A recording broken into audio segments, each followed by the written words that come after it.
Sementara itu, Saudara Kepala Kantor Kementerian Agama Wilayah Aceh menghimbau masyarakat yang ingin mendaftarkan haji agar dapat segera dilakukan. Apalagi saat ini masa tunggu haji Aceh mencapai 33 tahun. Bagi Anda yang berkeinginan dan memiliki kemampuan, mendaftar haji di masa muda lebih dianjurkan saat ini. Mengingat masa tunggu jamaah haji Aceh telah mencapai 33 tahun.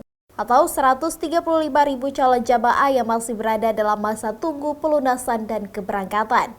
Banyaknya skema pendaftaran dan pelunasan haji dapat dimanfaatkan sebaik mungkin oleh masyarakat untuk mendaftarkan haji, sehingga akan mempersingkat masa tunggu serta biaya perjalanan haji yang belum pasti ke depan nantinya.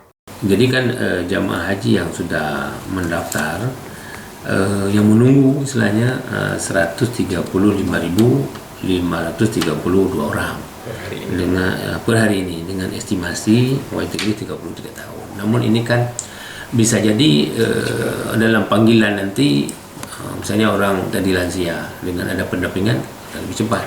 Tapi ini secara angka-angka. Untuk tahun ini Aceh mendapatkan kuota calon jamaah haji sebanyak 4.379 orang. Kanwil Kemenak Aceh berharap pemerintah akan menambah kembali kuota calon jamaah haji Aceh untuk terus menekan masa tunggu tersebut. Syahril, Kompas TV, Banda Aceh.